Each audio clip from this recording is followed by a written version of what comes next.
In breaking news this afternoon, the Israel Defence Force has been warning Palestinian civilians to leave parts of Rafah in southern Gaza as there are expectations of a new ground invasion.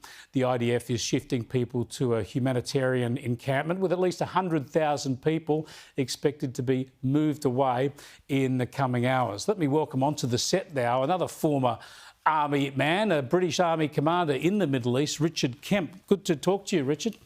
Likewise, thank you. Welcome to Australia. I know you're familiar with this country and join our discussions often, but this is your theatre of expertise, military operations in the Middle East. With that breaking news, can you tell us why the IDF has to go into Rafah?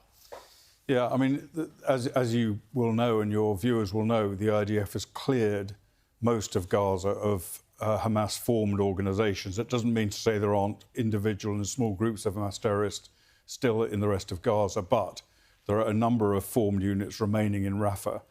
And an Israeli government minister, member of the War Cabinet, General Benny Gantz, said, you can't put out 80% of a fire, you've got to put out 100%. So in other words, the IDF have got to go into Rafah and they've got to destroy the Hamas elements in there before they can achieve a proper victory over Hamas. And it's an inevitability, and it really should have happened before, but there's been so many pressures on Israel in the recent weeks and months that they've been delayed. Let's go back to basic principles then. The war can't end till Hamas is either completely defeated or surrenders, right?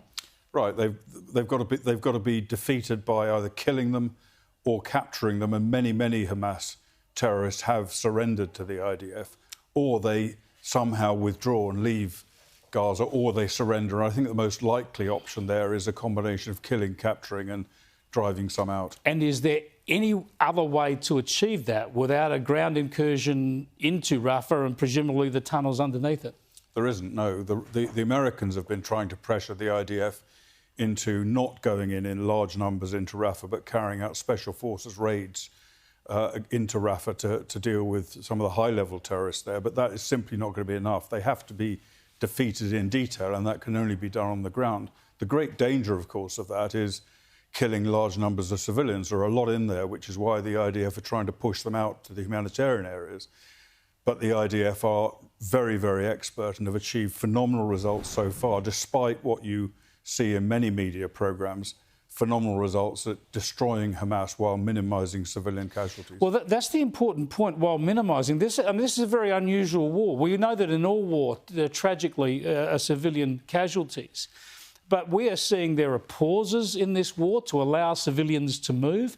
There's a warning now, for instance, for civilians to move out of certain areas, East Rafah, so that the operation can begin. It seems the war is proceeding very carefully to minimise civilian casualties, yet so much of the information coming out of Gaza and circulated globally is that there's almost carpet bombing of civilians. Explain to us the reality versus the information we're getting. Yeah, I've been into Gaza many times during this conflict on the ground with the IDF. I've seen the way they operate, and they are extremely careful, both in air operations, which are very precisely targeted, with very high levels of authorisation required if there's a high likelihood of killing large numbers of civilians or a possibility of doing so.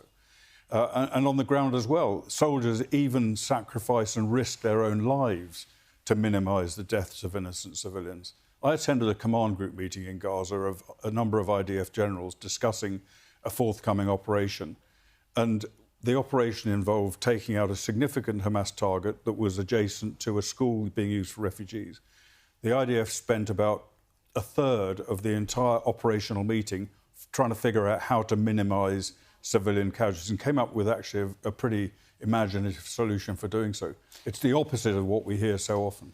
Are Hamas still inflicting damage on Israel or on the IDF? Are they hitting back or are they just bunkering down? By and large, Hamas are, when they come up against the IDF, they either surrender, they run away or they get killed, by and large, not exclusively. But that doesn't mean they're finished. And I think it was only yesterday we saw a mortar attack launched at Keren Shalom crossing point in the southern part of Gaza, where humanitarian aid is delivered. A mortar attack launched against this crossing point, which killed 3 IDF soldiers. And of course, you know, this is not unusual for Hamas. They've frequently in the past targeted humanitarian aid deliveries. How long till it's over?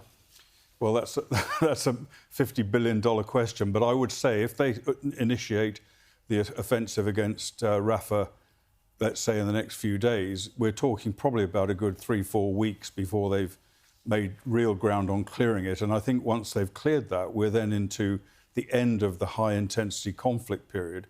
But it will require a lot of mopping up, a lot of clearing, a lot of destruction of tunnels and infrastructure, and I think a constant IDF presence inside Gaza to suppress any further uprising of Hamas.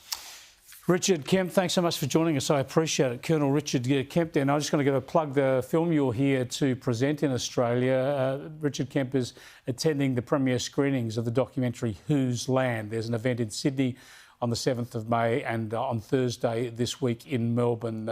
Tickets via the Australian Jewish Association website. That film about the current situation in the Middle East.